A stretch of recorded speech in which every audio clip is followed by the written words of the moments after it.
પર વાત કરીશું અને વાત કરીશું પ્રધાનમંત્રી મોદીની ભાવનગરની મુલાકાતને લઈને।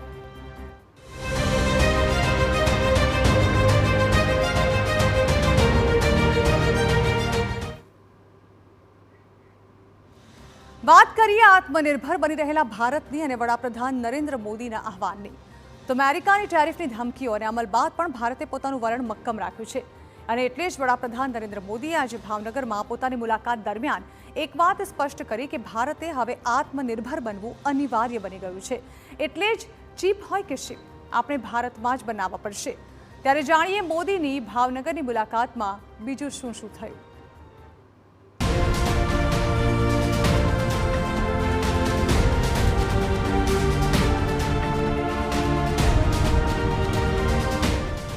ગુજરાતીમાં કહેવત છે 100 દુઃખની એક દવા અને આ 100 દુઃખોની એક દવા છે આત્મનિર્ભર ભારત।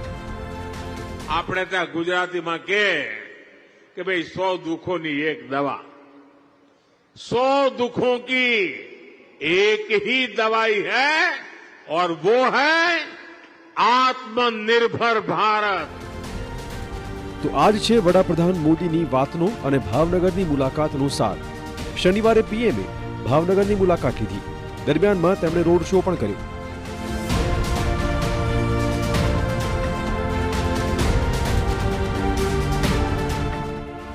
નરેન્દ્ર મોદીએ સમુદ્ર સે સમૃદ્ધિ કાર્યક્રમમાં ઉપસ્થિત રહી દેશના લોકોને 1 લાખ કરોડથી વધુના વિકાસ કાર્યોની ભેટ આપી।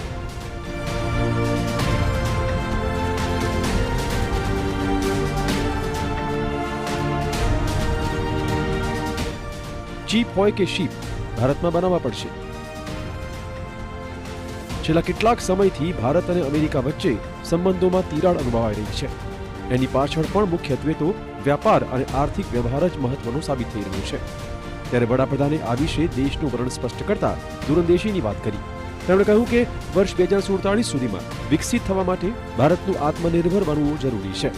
તેમણે કહ્યું કે ચીપ હોય કે શીપ આપણે ભારતમાં જ બનાવવા પડશે। हमें चुनौतियों से टकराना होगा। हमें दूसरे देशों पर अपनी निर्भरता लगातार कम करते जाना होगा और अब भारत को आत्मनिर्भर बनकर दुनिया के सामने मजबूती के साथ खड़ा होना ही होगा। તેમણે કહ્યું કે આ વિચાર સાથે જ આજે ભારત મેરીટાઈમ સેક્ટરમાં નેક્સ્ટ જનરેશન રિફોર્મ કરવા જઈ રહ્યું છે। તેમણે એક ઐતિહાસિક નિર્ણયની જાહેરાત કરતા કહ્યું કે હવે સરકારે મોટા જહાજોને ઇન્ફ્રાસ્ટ્રક્ચર તરીકે માન્યતા આપી દીધી છે જે દેશના મેરીટાઈમ સેક્ટરને મજબૂતી પૂરી પાડશે।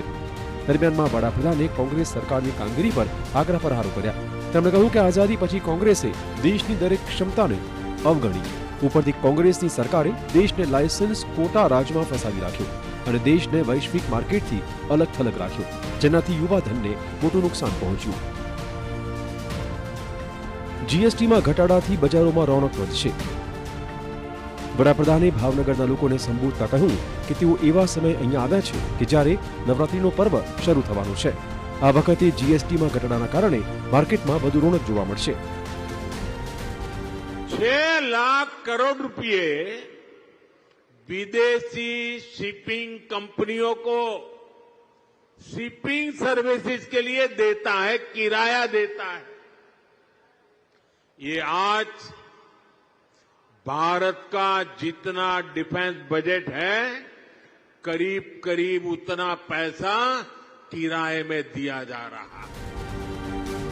પીએમ મોદીએ ભારપૂર્વક કહ્યું કે 21મી સદીનું ભારત સમુદ્રને એક મોટા અવસર તરીકે જોઈ રહ્યું છે। તેમણે કહ્યું કે ભારત આજે વિશ્વબંધુની ભાવના સાથે આગળ ધકી રહ્યું છે અને દુનિયામાં આપણો કોઈ મોટો દુશ્મન નથી। સાચા અર્થમાં જો આપણો કોઈ દુશ્મન હોય તો તે છે અન્ય દેશો પરની આપણી નિર્ભરતા। તેમણે આ નિર્ભરતાને હરાવવા માટે સૌને સાથે મળીને કામ કરવાનું આહવાન કર્યું।